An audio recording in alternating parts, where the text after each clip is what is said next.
በዚያ ዘመን ማታ በር ሲንኳኳ ሰዎች ፈጣሪያቸውን ይጠሩ ነበር። ምክንያቱም ያ መጨረሻቸው ሊሆን ይችል ነበር። የቀይ ሽብር፣ የደምና የፍርሃት ዘመን። አንድ ሌሊት በአዲስ አበባ መንገዶች ላይ ጸጥታ ነበር። ግን ከዚያ ጸጥታ ጀርባ የተሰወረ ደም፣ ፍርሃትና ያልተነገረ ምስጢር ነበር። የደርግ ዘመን ኢትዮጵያን ያንቀጠቀጠው የጨለማውን ታሪክ እንመለከታለን። በዚህ የታሪክ ዳሰሳ የሚቀርቡ ጽሑፎች እውነተኛ ታሪኮች ከተለያዩ መዛግብቶች የተጠናከረ እንጂ የቻናሉ አቋም እንዳልሆነ ልናሳውቅ እንወዳለን።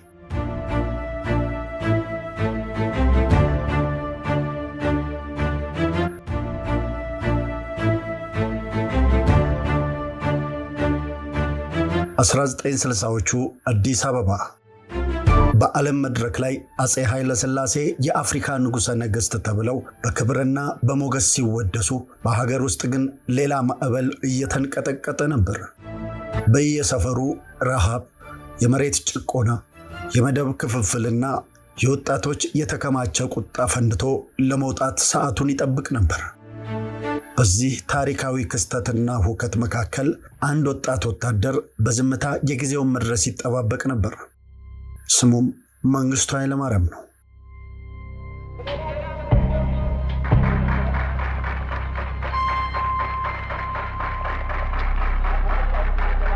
ከተራ ወታደርነት ተነስቶ በአጭር ጊዜ ውስጥ የኢትዮጵያን የፖለቲካ መንበር የተቆጣጠረ፣ ሀገሪቱን በንቅጥቅጥ በጦርነትና በደም የገዛ ሰው ነው። አንዳንዶች እንደ ቀናኢ አብዮተኛና የድሆች ጠበቃ ሲመለከቱት፣ ሌሎች ግን የኢትዮጵያ ስታሊን ብለው በታሪክ መዝገብ ላይ በጭካኔው ያሰፍሩታል። ይህ ታሪክ የአንድ ግለሰብ የህይወት ታሪክ ብቻ አይደለም። የኢትዮጵያ የ20ኛው ክፍለ ዘመን ትልቁና አስፈሪው የፖለቲካ ፍንዳታ ማሳያ እንጂ። ታሪኩ የሚጀምረው ግንቦት 13 ቀን 1929 ዓ.ም በአዲስ አበባ ነው። የአቶ ኃይለማርያም ወልደ አያናና የወይዘሮ አበበች ወልደ አማኑኤል ልጅ የሆነው መንግስቱ ገና በሕፃንነቱ የእናት ፍቅር አጥቷል። እናቱ ገና በልጅነቱ በማለፋቸው ሕይወቱ በናፍቆትና በብቸኝነት ተጀምሯል። አባቱ በወቅቱ በዝቅተኛ ወታደራዊ እርከን የሚያገለግሉ ሲሆኑ የታዋቂው መኳንንት የራስ እምሩ ኃይለ ሥላሴ ግቢ አገልጋይ ነበሩ።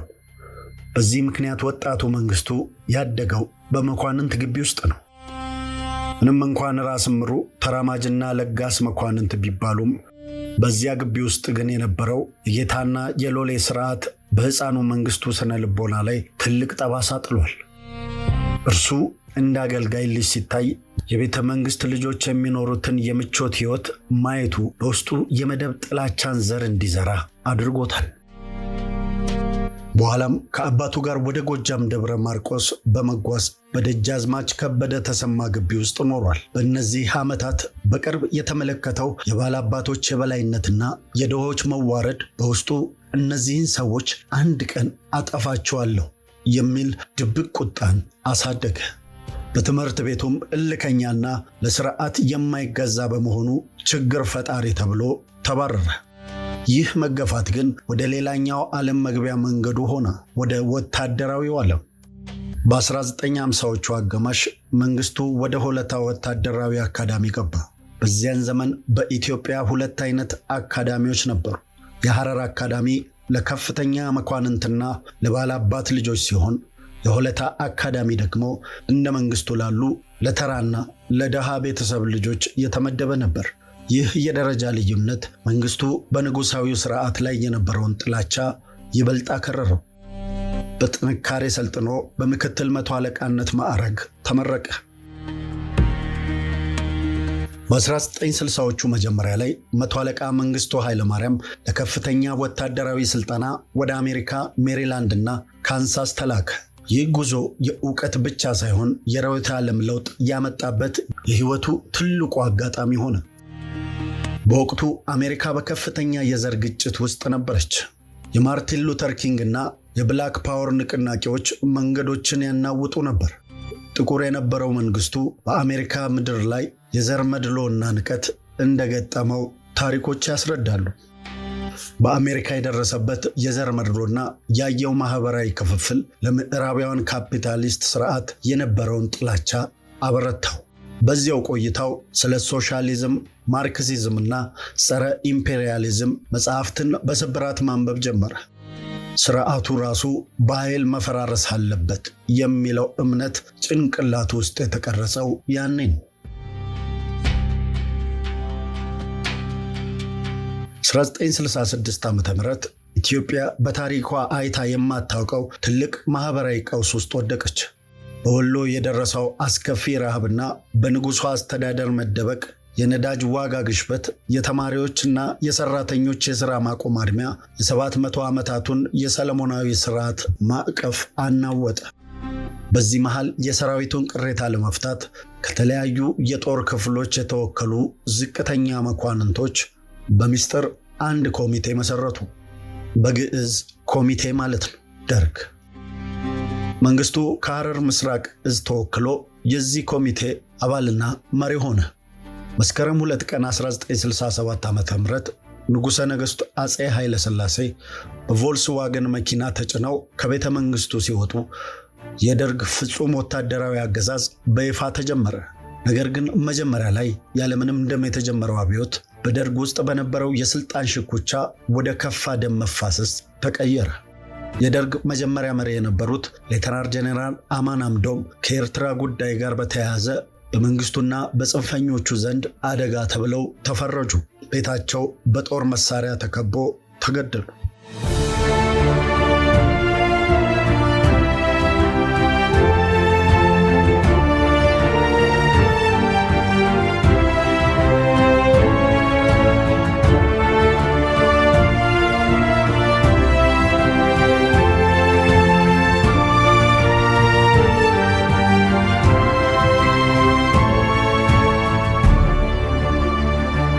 ይህ አልበቃም። ህዳር 14 ቀን 1967 ዓ.ም በኢትዮጵያ ታሪክ ጥቁር ቅዳሜ ተብሎ የሚታወሰው ዕለት ደረሰ። በቀድሞ መንግስት በልዩ ልዩ ከፍተኛ አደራና ኃላፊነት ላይ ተመድበው ከነበሩት የሲቪል ባለስልጣኖች ውስጥ አንደኛ ጸሐፊ ትእዛዝ አክሊሉ ሀብተወልድ፣ ሁለተኛ ልዑል ራስ አስራተ ካሳ፣ ሶስተኛ ልጅ እንዳልካቸው መኮንን፣ አራተኛ ራስ መስፍን ስለሺ፣ አምስተኛ ሌተና ኮሎኔል ታምራት ይገዙ፣ ስድስተኛ አቶ አካለ ወርቅ ሀብተወልድ፣ ሰባተኛ ዶክተር ተስፋዬ ገብረግዚ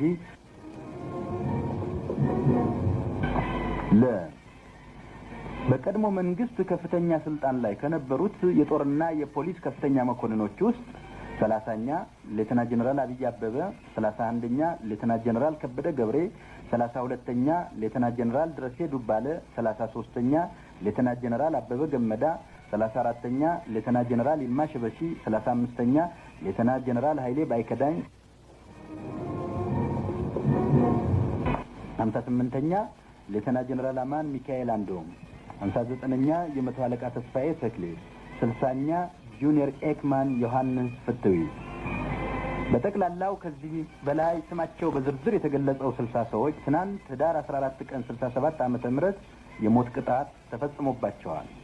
የቀብር ስነ ስርዓታቸውም በዕለቱ የተፈጸመ ስለሆነ ማንም ቤተሰብ ነኝ ባይ እንዲጠይቅ በፍጹም አይፈቀድም።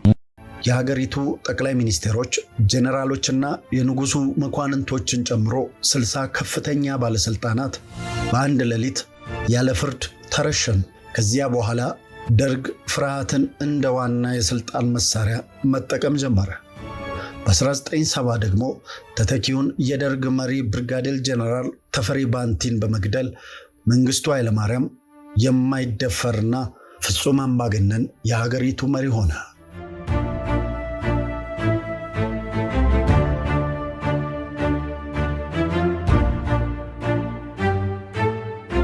የ1970ዎቹ ማብቂያ አዲስ አበባ የከተማ ውስጥ የፖለቲካ ውጊያ መድረክ ሆነች። በደርግና በኢትዮጵያ ሕዝባዊ አብዮታዊ ፓርቲ ኢህአፓ መካከል የተጀመረው ፍልሚያ ሀገሪቱን ወደ ጨለማ ምዕራፍ መራት። ኢህአፓ ነጭ ሽብር በማለት የመንግስት ባለስልጣናትን መግደል ሲጀምር፣ የመንግስቱ ምላሽ ግን እጅግ ዘግናኝና አስከፊ ነበር። አንድ ዕለት በመስቀል አደባባይ በተዘጋጀ ታላቅ ህዝባዊ ስብሰባ ላይ መንግስቱ ኃይለማርያም ወደ መድረክ ወጣ።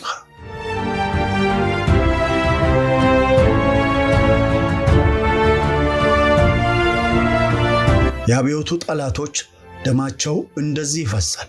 ቀይ ፈሳሽ የሞላባቸውን 3 ጠርሙሶች መሬት ላይ በማፈንዳት ሞት ለኢህአፓ፣ ሞት ለጸረ አብዮተኞች ሲል ጮኸ። ይህ የቀይ ሽብር ይፋዊ አዋጅ ነበር።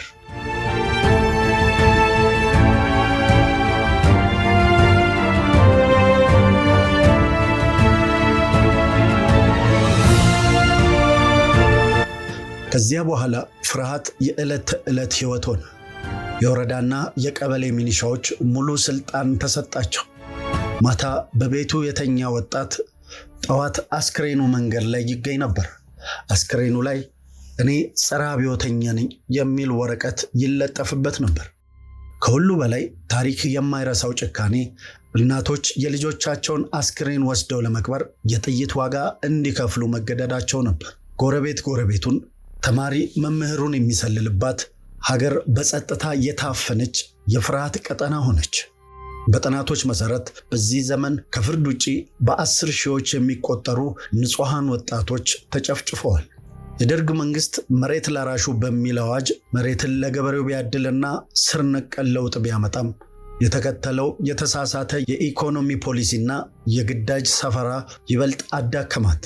በ1977 ዓ.ም ኢትዮጵያን ታላቅ ረሃብ መታት። በሚሊዮን የሚቆጠሩ ዜጎች ለህልፈት ተዳረጉ። የዓለም ሚዲያዎች የኢትዮጵያን ረሃብ በከፍተኛ ሁኔታ ዘገቡ። የደርግ ስርዓት ግን የስልጣኑን 10ኛ ዓመት በትልቅ ወጪ እያከበረ ነበር። በሌላ በኩል በሰሜን የሀገሪቱ ክፍል የተነሱት አማጽያን ህወሓትና ሻዕቢያ በጦርነት እያደጉና የደርግን ሰራዊት እያዳከሙ መጡ። እንደ አውሮፓ አቆጣጠር በ1991 የበርሊን ግንብ መፍረስና የሶቪየት ህብረት መፈራረስ ለደርግ መንግስት የመጨረሻው የሞት ደውል ሆነ። የጦር መሳሪያና የገንዘብ ድጋፍ ያደርግ የነበረው የምስራቁ ጎራ ሲፈርስ መንግስት ብቻውን ቀረ። ግንቦት 13 ቀን 1983 ዓ.ም 17 ዓመት ሙሉ ሀገሪቱን በፍርሃትና በብረት የገዛው ፕሬዝዳንት መንግስቱ ኃይለማርያም ሰራዊቱንና ህዝቡን አዲስ አበባ ላይ ጥሎ በድንገት በሚስጥር ወደ ዚምባብዌ ተጓዘ። በጥቂት ቀናት ውስጥም ያንቀጠቀጠ የነበረው የደርግ ስርዓት እንደ ናዳ ፈረሰ። መንግስቱ ኃይለማርያም እስከዛሬ ድረስ በኢትዮጵያ ዘንድ እጅግ አከራካሪው ሰው ነው። አንዳንዶች የፊውዳሉን ስርዓት እያፈረሰ ለደሃው ገበሬ መሬት የሰጠ፣ የሀገር አንድነትን ለማስከበር ሌሊትና ቀን የደከመ አገር ወዳድ አድርገው ይመለከቱታል። ሌሎች ግን የአንድን ትውልድ ወጣት ያጨደ፣ ሀገሪቱን በደም ያጠበና ለዛሬው ክፍፍል መሰረት የጣለ ጨካኝ አምባገነን ይሉታል። ዛሬ መንግስቱ በኢትዮጵያ ፍርድ ቤት ግን በዘር ማጥፋት ወንጀል የሞት ፍርድ ተበይኖበታል። የመንግስቱ ታሪክ የአንድ ሰው ታሪክ ብቻ አይደለም። ቁጣ፣ ጭቆና፣ ፍጹም ስልጣንና ፍርሃት በአንድ ላይ ሲናኙ የአንድ ሀገር ዕጣ ፈንታ እንዴት ወደ ጨለማ እንደሚቀይር የሚያሳይ ትልቅ የታሪክ መማሪያ እንጂ።